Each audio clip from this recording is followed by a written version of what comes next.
Hi, Mr. Henry. Nice to meet you. It's a pleasure to meet you, Ms. Jenkins. Hi. What can I do for you today? I was interested in your retail space located at 220 Red Bank. I see there are two available spaces still open. Okay. I'm looking to lease one of them to open up my clothing store that I have. It's going to be called O Swag. It's an urban retail store. I'll be selling urban apparel, also urban footwear, Okay. and some accessories. You know, some of the brands you may have heard of, like Polo, Rockaware, Aku by rapper nice. Ti. You know, some really nice clothing. Okay. Some things to help inspire the youth a little more and everything, in the way they'll carry themselves appearance wise. So I was interested in finding out what are the terms of the lease for these spaces. Okay. In this next segment, we find out what is actually negotiable between the two parties. Pay attention. It would definitely be the 5,000 square feet. 10,000 probably would be too much for me right now. I don't need that much space. Okay.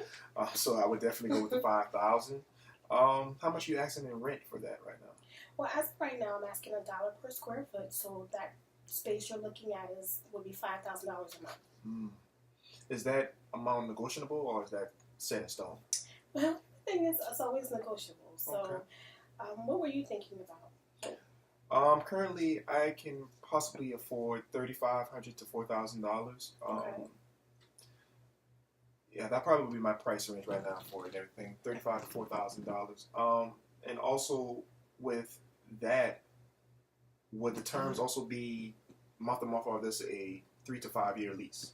Well, we have two options. We Okay. can either do a month. We can either do a rental, which your rental would be month to month. Okay. So at any time, you can walk away, or I can say, okay, I need to lease the space to someone else or something of that nature. It doesn't bind you or I to any terms. Okay. That's the great thing about that. But there's the downside again is that I can walk away, you can walk away. Okay. Then we have the lease. The lease, we do have a lease for either a 5-year term or a 10-year term. Okay. And so we do have those two options. It just depends on what's the best option for you and your business. Now, at this point, Mrs. Jenkins, she finds a way to accommodate the needs of her potential client here. Take a look. With the lease, say I signed for the 5-year lease, Okay. would that reduce the price of the monthly rent? Yes, I can. If we go with the 5-year lease, then that way I would know, because we have terms. We have you there for the 5 years. Then the price would definitely change for that. Now I would, at that point, then I would now deduct $1,000 off of your monthly lease payment. Okay. Because again, you're going to be there for 5 years, or you're bound to the 5-year your agreement. Okay. Is there an early termination of the contract fee that you may have if I do sign the 5-year lease and we decide to leave before the 5 years are? Yes, if you do decide to break the lease, then you are still bound by the 5 years. So, and either we would have to sublet and have someone take up the remaining 5 years for you, or you would be responsible for the remaining of the lease. Okay. So basically, it sounds like the month-to-month term that you have probably be better for me right now. Okay. But how do you feel about the $3,500 to $4,000 as opposed to the $5,000? Well, give me a hard figure. And I would say $4,000 a month. I could okay. Now, if I do discount this to $4,000 a month, which is feasible for me, you would be responsible for your taxes, maintenance, and any cleaning fees associated with the building and the premises. So if you do the $5,000, all that's covered. However, if I discount anything lower than $5,000, you're going to be responsible for the additional costs. Okay. And they can range anywhere from $1,500 to $2,000 a month. Okay. Is there any way that we could, like, meet in the middle where... Pause.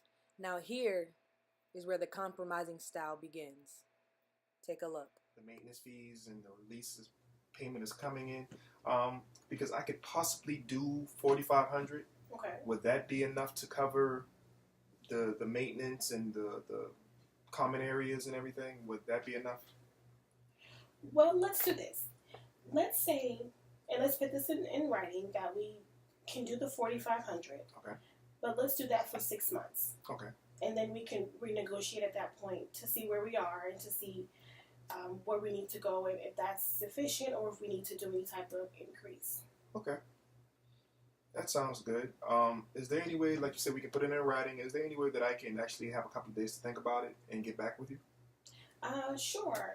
I can actually get all the paperwork together and submit it and have it faxed to you later today. Would that be okay? That would be great. That would be great. Okay. Well, nothing is set in stone right now. We're just going to actually get all the terms together, get all the paperwork to you, and then say about a week, you can give me a call and we can finish up then.